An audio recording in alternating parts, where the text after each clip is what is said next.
السلام علیکم۔ آج کی کہانی خواب پریشان کا راز۔ رات کا آخری پہر اپنی خاموشی میں ڈوبا ہوا تھا۔ آسمان پر سے بادل آہستہ آہستہ پھیل رہے تھے اور ہوا میں ایک انجان سی بے چینی کھلی ہوئی تھی۔ ایک نوجوان اپنے کمرے میں جاگ رہا تھا کیونکہ کئی رات سے ایک ہی خواب اس کا سکون چھین رہا تھا۔ وہ خواب عام نہیں تھا بلکہ ایک پرسرار دنیا کی طرف کھلتا ہوا دروازہ تھا۔ ہر رات وہ خود کو ایک ویران کمرے کے سامنے کھڑا پاتا جہاں ایک بند دروازہ اسے خاموشی سے دیکھ رہا ہوتا تھا، جیسے کسی انتظار میں ہو۔ ہر بار وہ دروازے کے قریب پہنچتا مگر جیسے ہی وہ ہاتھ بڑھاتا ایک دردناک آواز فضا میں گونجتی اور سب کچھ ٹوٹ جاتا۔ وہ خوف کے عالم میں نیند سے جاگ جاتا اور دل کی دھڑکنیں تیز ہو جاتی۔ وقت کے ساتھ خواب مزید گہرا ہوتا گیا۔ اب اس میں صرف ایک دروازہ نہیں بلکہ ایک اجنبی چہرہ بھی دکھائی دیا لگا جو خاموشی سے اسے دیکھ رہا تھا، جیسے اسے پہچانتا۔ وہ کوشش کرتا رہا کہ اس خواب کو بھلا دے مگر ہر رات وہی منظر اس کے سامنے آ کھڑا ہوا تھا، جیسے کوئی پوشیدہ طاقت اس کے کسی حقیقت کی طرف دھکیل رہی ہو۔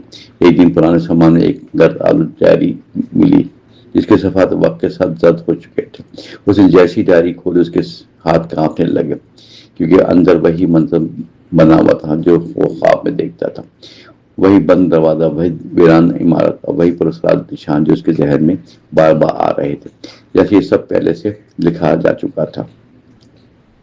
ڈائری کے آخری حصے میں لکھا تھا کہ برسوں پہلے اس جگہ ایک سچائی دفن کی گئی تھی جسے چھپانے کے لوگوں نے اپنی یادوں کو تک قربان کر دیا تھا، اور کہا گیا تھا کہ ایک دن خوابوں میں واپس آنے والا مسافر لاش کو دوبارہ زندہ کرے گا۔ یہ الفاظ پڑھ کر اس کے سامنے جسم میں سر لہر دوڑ گئے۔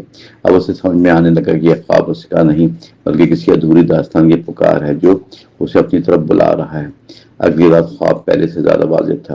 دروازہ آہستہ آہستہ کھل رہا تھا اور اندر سے قدموں کی آواز قریب آ رہی تھی۔ اچانک اندھیرے میں وہی سایہ ظاہر ہوا جس نے آہستہ سے کہا، واپس آ جاؤ ورنہ تم بھی اس کہانی کا حصہ بن جاؤ گے۔ اس لمحے وہ نیند سے جاگ گیا مگر اس بار کچھ مختلف تھا۔ اس کے ہاتھ میں وہی پرانا کاغذ تھا جو اس نے خواب میں دیکھا تھا۔ اس پر وہی نشان بننا شروع ہو گئے تھے۔ اب اسے اندازہ ہو چکا تھا خواب ختم نہیں ہو رہا تھا بلکہ حقیقت میں داخل ہو رہا تھا، اور یہی سی کہانی کا نیا آغاز تھا اور انجام ابھی کہیں چھپا ہوا تھا۔